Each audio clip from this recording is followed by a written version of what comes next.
Special Session. The best way to welcome Ramadan. Dear brothers and sisters, this is a wonderfully blessed time of year. If you want to appreciate the true majesty of the month of Ramadan, you do not have to look any farther than the following verse in the Quran. God says in the 185th ayah of Surah Al-Baqarah, Ramadan is the month in which the Quran was revealed as guidance to man and clear proof of the guidance and a criterion between truth and falsehood. Allah blessed this beautiful month with the most beautiful heavenly revelation. Every year, we welcome Ramadan with more celebrations and fanfare than the year before. Yet, I continue to see year after year the decline of Muslim Ummah. So maybe we should pause and examine the traditional ways we have been celebrating Ramadan. These traditions of food, entertainment, and social plans are superficial, and they are a far cry from the true spirit of Ramadan. We do not only wish to experience true joy during Ramadan, but we also wish for the month of Ramadan to experience true joy with us. And for Ramadan to celebrate us, we must live it as God intended it to be lived. Ramadan, after all, is a training camp that should spill over to the rest of the year. So in order to restore the essence of Ramadan, let's look into God's book. He says in Surah Al-Rahman, "It is the Lord of mercy who taught the Quran. He created man and taught him articulate speech." Chapter 55, verses 1 through 4. Take a moment to ponder how Allah created this universe, more specifically, the order of creation. Before God brought man into existence, He created the elements that guaranteed his survival. Allah created the Quran first, alerting us that moral values are more important than tangible matter. Take the example of a chief engineer who oversees a bridge project. Wouldn't he or she have a clear purpose for this bridge before drawing the first blueprint? Wouldn't he or she have a clear rationale for where the bridge has to go before making the first calculation? Of course, the purpose behind any product comes before that product is made. The same goes for humankind. Allah, the all-wise, all-knowledgeable, created us starting from Adam only after our goals and purposes were laid out in the Quran. This marvelous book, which maps our way to paradise, was then revealed during the month of Ramadan to remind us to put values before matter and faith before food. Thus, during the days of Ramadan, Allah asked you to fast by temporarily foregoing the two necessities of life, the necessity of food and drink, which sustains you, and the necessity of sexual relations, which sustains humankind. You forego these essentials of material life from sunrise to sunset in order to focus on the higher necessities of values and faith. And when you take time to study the Quran with a pure heart, its impact would be felt throughout your entire being. God says, "Had we revealed this Quran down to a mountain, you would have seen it humbled and split apart in its awe of God." We offer people such illustrations so that they may reflect.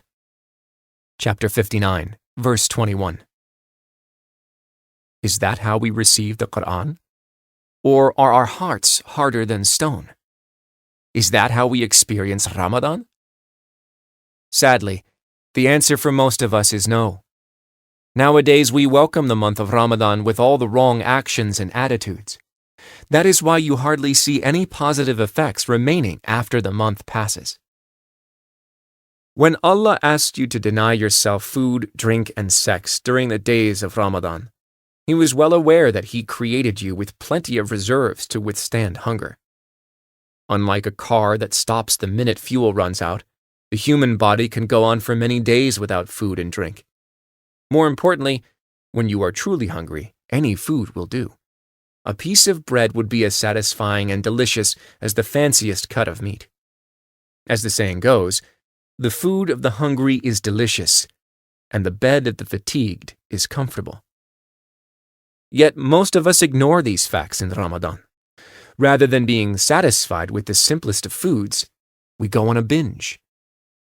When you are hungry and you walk through the market, you see fish and feel hungry for fish. Then you see vegetables and feel hungry for a salad, and you see chicken and feel hungry for meat. Anything and everything looks good. You fool yourself into thinking that all these foods are now necessary to satisfy your hunger, so you prepare a large table with 5 or 6 different types of food. But when you sit down to eat at the time of iftar, whatever you choose first is usually enough to quiet your hunger. Let me tell you a secret. After fasting, even if you eat the simplest meal, you will be satisfied. That is what Allah had intended for you and me in Ramadan. Ramadan is meant to be the month of intimacy with Allah. But in our time, especially towards the end of the month, most people complain about the symptoms of gluttony and weight gain. They worry about their debts and the money they overspent on food. Because people ignore the wisdom of our Lord, life becomes very stressful. Allah intended for Ramadan to be the month of ease. Ease on the body and digestive system, ease on the pocketbook, and tranquility for the soul. Ramadan is also the perfect trainer for tough times. In the future, you may be in a situation where you cannot afford 3 meals a day, or where food is scarce. You may be tempted to have illicit sex with the person unlawful to you. If you had a reserve of willpower from your Ramadan training, you would be able to pass these hardships easily. More importantly, by controlling your sexual desire, you would be able to choose your husband or wife with a clear vision.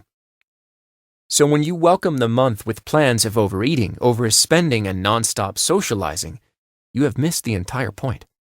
You will end up resenting Ramadan, and Ramadan will resent you. So let's commit today to welcome Ramadan in the right frame of mind, to properly fast its days, worship its nights, and to properly live the Quran. If we do, we can reap immense benefits, and Ramadan will recharge us with peace and beauty for the entire year. Is that what you see around you? Are we gentler and more caring during Ramadan? Sadly, the answer in most Muslim societies is no. When you see an angry person lashing at people in the market, you often say, well, he is fasting. We ask, is this the type of behavior Ramadan came to promote? Or did Allah ask us to fast in order to have better self-control? Listen to the teachings of our beloved Muhammad. He said, when one of you welcomes a day of fasting, he should not lie or act ignorant. If a person insults or fights him, let him say, I am fasting. I am fasting. This is the kind of effect Ramadan should have on us. Here I would like to ask you a question. Do you think that the anger and the rude behaviors you see during Ramadan are really the results of skipping a meal or two? Of course not. Such behaviors are the direct result of going against the wisdom of our Lord. Let me run you through the typical day of a fasting Muslim in our modern times. This typical Muslim would fast during the day, and then, at the time of iftar, a huge meal is served, a meal large enough to cause discomfort and tiredness. In fact, this person would not only overeat during iftar, but he or she would also spend most of the night trying to cram in water and sweets in preparation for the next day. But let's not forget the entertainment, where this person spends the vast majority of Ramadan nights in front of the television. Hours are wasted watching movies and TV series with objectionable content. This person would stay up late, robbing him or herself of sleep and tranquility. How do you think this exhausted person, who is overburdened with food, would act the next day when he or she goes to work? How many people do you personally know who follow this exact schedule during Ramadan? Now let's consider the proper way Allah intended for you to spend Ramadan. You would fast during the day, and then have a light and simple meal at iftar. A meal that gives you energy, not causes you to crash on the couch. Then you would spend part of the night in tranquil worship and prayer, and give the Quran its due right.